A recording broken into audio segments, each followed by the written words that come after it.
नमस्कार. मी वृषाली काळे. रेणुका आर्ट्स निर्मित स्पर्श दृकश्राव्य दिवाळी अंक 2025. ललितलेख. निर्जीव वस्तू पंखा. आहा, भर उन्हात चालत असताना अशी वाऱ्याची एक झुळूक आली की मनाला अगदी आल्हाददायक वाटतं आणि नकळत आहा शब्द तोंडून बाहेर पडतो आणि घरातला पंखा आठवतो, तो थंड वाऱ्याच्या तगमगीने. असा विचार करता करता घर कधी आले कळलंच नाही आणि घरात आल्या आल्या मी पहिलं काय केलं तर पंखा लावला आणि हुश्यबाई त्या उन्हापासून. खरंच किती आवश्यक आणि महत्त्वाचं काम करत असतो ना हा पंखा. आपल्या आयुष्याचा एक अविभाज्य भागच असतो तो. पण हे आपल्याला केव्हा कळतं तर जेव्हा थोडा वेळ लाईट जातात तेव्हा नाही, जेव्हा मेन स्विचवर लाईटचा मोठा प्रश्न निर्माण होतो तेव्हा.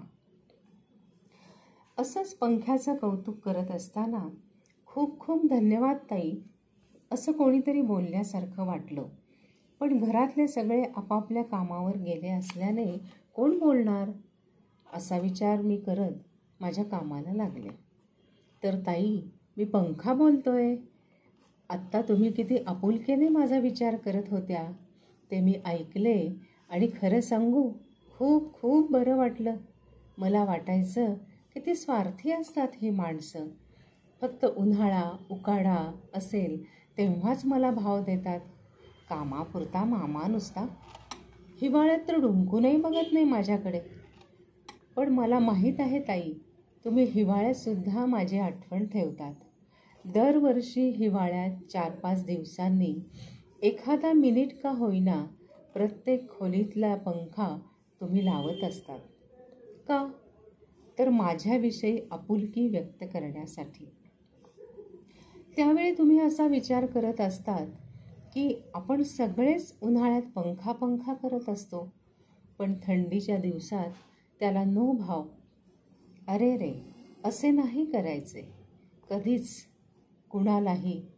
ही तुमच्या मनातली भावना मी दरवर्षी ओळखतो बरं ताई, पण व्यक्त कसं करणार.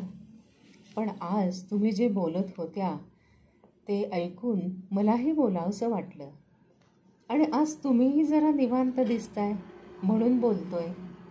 मला माहीत आहे की तुम्ही प्रत्येक निर्जीव वस्तूवर आपुलकी दाखवतात, प्रेम करतात. ती निर्जीव असली तरी एक जीव आहे असं मानतात. याची मलाच काय, तुमच्याकडील तुमच्या घरातील सर्व निर्जीव वस्तूंना याची पूर्ण कल्पना आहे. आम्ही सर्व तुम्हाला मनापासून आशीर्वाद देत असतो. जसे की तुम्ही तुमच्या बागेतील रोपांना रोज पाणी घालता ना, तेव्हा ते देखील खुश होऊन तुम्हाला आशीर्वाद देताना मी पाहिले आहे, मी ऐकले आहे. ते तुम्हाला माहीत नसते, परंतु कालांतराने तुम्ही देखील ते अनुभवत असतात. ताई, तुम्ही जेव्हा 7-8 दिवस गावाला जातात ना, तेव्हा मी अगदी एकटा पडतो. अगदी आतुरतेने तुम्हा सगळ्यांची मी वाट बघत असतो.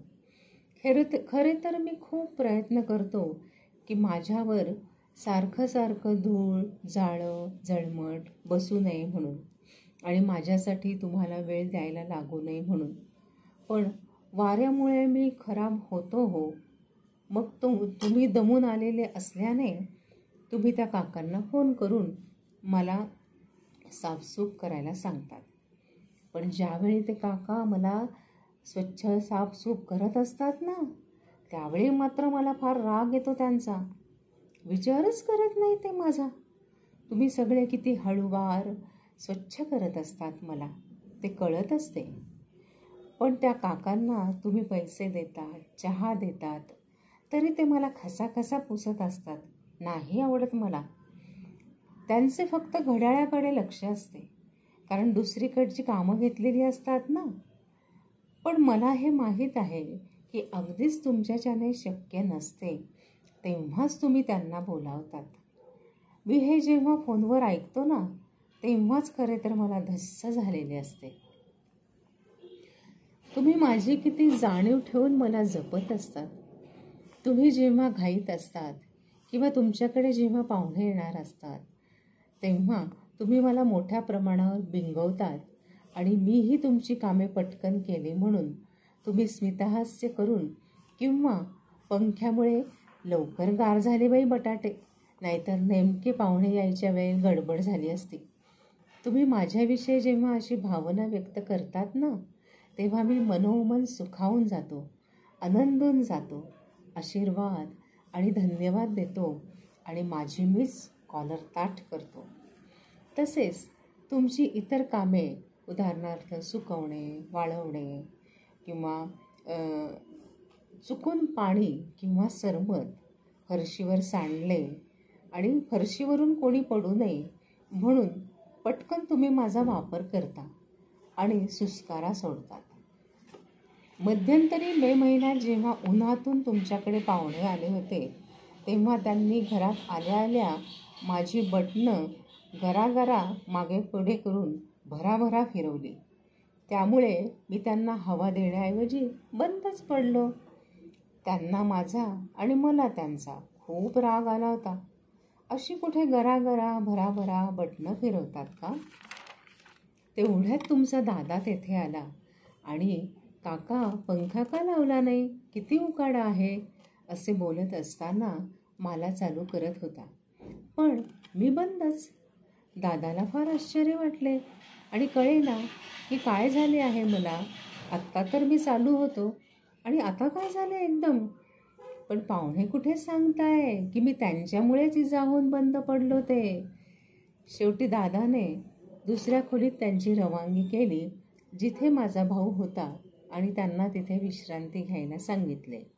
आणि लगेचच तुमच्या दादाने माझ्या डॉक्टरांना म्हणजे इलेक्ट्रिशियनला फोन केला.